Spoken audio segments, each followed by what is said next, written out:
Okay, moving right along. Next topic.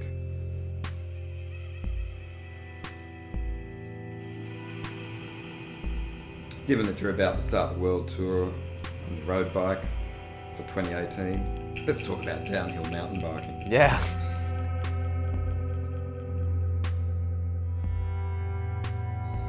That's how school. That's how you started? Is that? Yeah, it was. Yeah. So, like, did you when you found your miracle bike, your dual suspension that you smashed down the hills in Canberra, did you sort of think, okay, next step is I'll go to the world tour? No, I thought I'd made it when MTB Australia came to Canberra and did an article on me and my crew that we used to have. They called us the Lost Boys of Canberra. And we were really this amazing clique. It was my best friend Angus Harding, Nick Eccles, and Hamish, Chris. There was this guy called John Campbell who was an absolute legend. We had this crew that every single day after school, we didn't say where we were meeting. It was before we had phones and WhatsApp and all of this stuff, that we just would get on our bikes and you'd go to the closest spot that we would all ride together in the forest, or the or on Red Hill, or the Deacon Anticline it was called. And if the guys weren't there, they're at the next spot, and if they weren't there, they're at the next spot. And finally we all found each other and we would just ride our bikes, and we would I had wheelbarrows taken away, and Mum used to scream at me and be like, Nathan, you got to buy me a new wheelbarrow, because I would leave it hidden up on Red Hill and the park rangers would take it away because we were building jumps or berms or new single track. And for me it was life. And there's still a piece of concrete near the Royal Australian Mint that says DHMTB for life, that I etched into the concrete like a total fool when I was 14. So, for me, mountain biking was everything. And we used to look at the guys in Lycra like absolute, jokes. We thought they were just monkeys on bikes. We didn't understand what was even fun about what they were doing. Mm-hmm. But the kind of thing that segued me across was my best friend Angus. He was predominantly a cross-country mountain biker at the time. And he had this beautiful Yeti ASX, absolutely beautiful machine in that, cool green color. And he would do the downhill tracks with us, but actually on his cross-country bike. And he showed us that there was so much about flow and movement on the bike. And he would race cross-country in the Lycra. So, we had to kind of change our mindset about, the whole Lycra thing. And then he invited me to my first ever cross-country race, which was the National Championships, but it was over 3 days.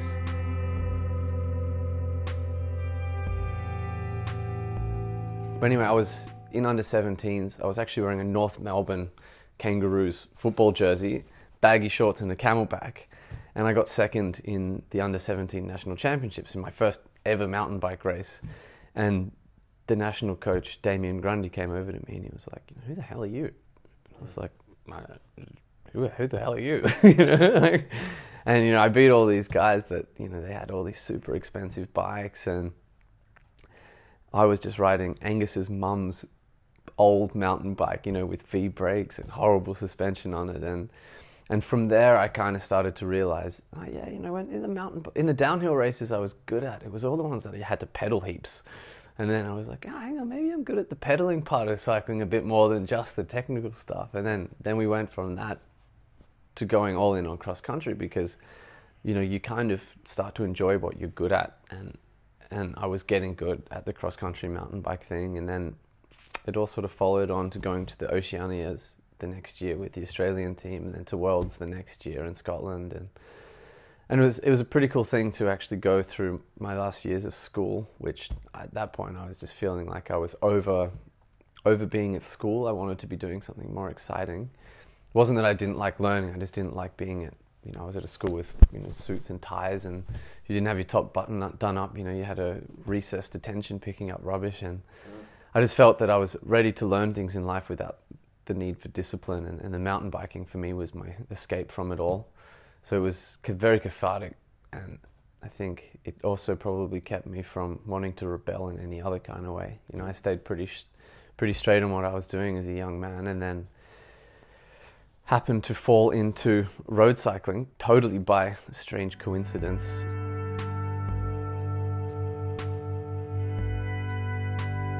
I'd finished 2 years of traveling Europe doing the World Cup circuit. And at the end of my second year, I just realized that even though I did pretty well, and I was ranked somewhere between top 10, top 20 in the under 23 category in the world, which, yeah, it's not, the biggest palmares to have had in mountain biking, but I was starting to claw my way to the front of the races, and my start grid position was getting better every race, and then every season it was getting better. But I just saw that even the top guys, the top 20 guys, weren't turning up in very flash cars or living in very good way, and you're sort of going, well, there's probably not much of an end game to this. I want to ride my bike, but maybe I don't want to chase a career in this. It's a bit dead, so to speak. And then I'd all but quit after the World Championships in Canberra. That was my last ever important race. And then I was called up by the Academy of Sport in Canberra, and they said, Nathan, we need a dude to go down to Tour of Tasmania. I said, yeah, but guys, I've kind of stopped riding. They go, look, come for one race and see what you can do. So they gave me this really nice road bike to use, and some race wheels which I'd never used before with tubulars. I think they were Reynolds.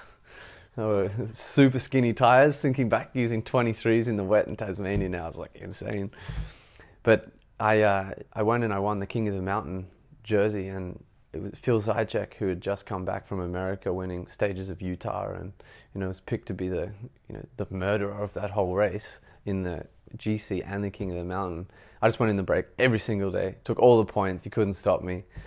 And then from there I was like, road cycling's actually pretty cool. Like, this isn't so bad. And then I sort of changed my mind about maybe you could wear lycra. Maybe I could wear lycra. No, well, I was already wearing lycra with cross country, but yeah. I'd taken off the footy jersey. I needed some pockets at this point.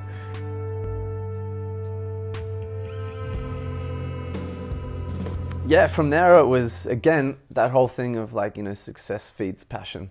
And then I started to see that road actually maybe had some legs to it, and maybe I had the legs for road more than I did on the mountain bike.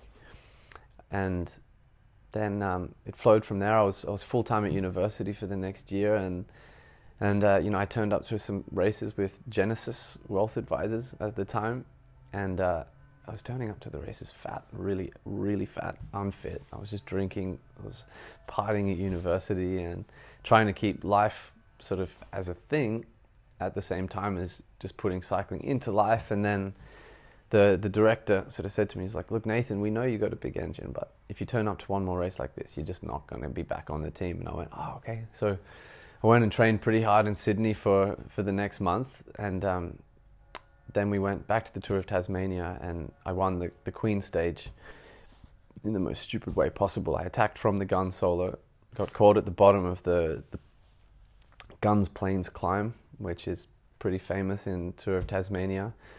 Managed to hang on to the 9 or 10 guys that went over the top, attacked again over the top, got caught with 2Ks to go, and then I sprinted from 500 meters and no one came around. And I was thinking yeah, that was cool. I won this massive stage. And then the two directors, I thought they were going to be stoked with me, and they were actually quite angry. I was like, oh, what have I done wrong?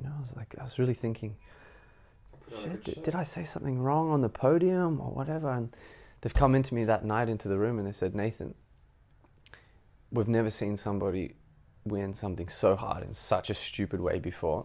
And the thing that we're angry at is that you don't know what kind of engine you have, and you're kind of making a joke of yourself. You need to commit to cycling full or you're off the team. And I was thinking oh, you can't see black smoke twice in a year on the same team. I'm thinking, this isn't good. And they said, so we're going to offer you, a contract on the team. We're going to pay you enough money to get through the year, but you're our leader for next season. But uni is not negotiable.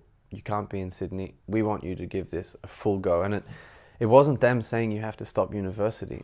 What they were trying to say was, we want to see you become a professional cyclist because we know you can, and we want you to be 100% committed at the moment, and uni can wait.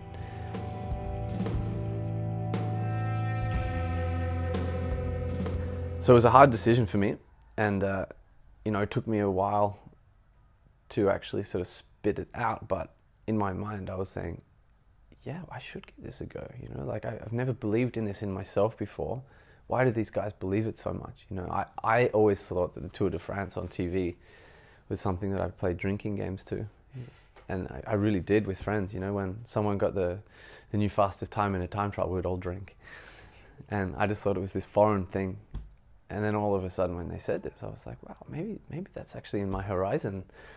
And then I spoke to my parents and I said, look guys, I'm sort of thinking about doing this thing, this opportunity's come up. And I was really worried about what they'd say. And my dad straight away said, do it, take the chance. Like, you know, this is a chance. You never give this up. University will be there forever. We're proud that you want to finish university, but follow your heart. And my mum, who was a professional ballerina for the Australian Ballet, she got to the end of her career and she was done with ballet. But what her advice to me was Nathan, if I didn't go to the Australian Ballet School and do all these, you know, hard things in life and give things up, I probably wouldn't be able to live with myself because I would never have known where it ended. You have to find out where this ends for you. So it was fantastic that I also had two parents that were 100% supportive of me becoming a professional cyclist, even though they had no idea what it meant. You know, I'm sure now in retrospect, them realizing that I spent, you know, 6 years now, 1 month in Australia per year, they'd probably take it back. But, you know, I had a beautiful support network behind me from a encouragement perspective. And then the next year, I had an amazing team with Genesis, and I won 11 of the 13 national races, the Sun Tour and then the Japan Cup, and then I was off in Europe forever from then on. So it was a big change from downhill mountain biking, but it kind of has a story where it comes together. Good. Well, that's the easiest interview I've ever done. I think I asked 2 questions and off we went.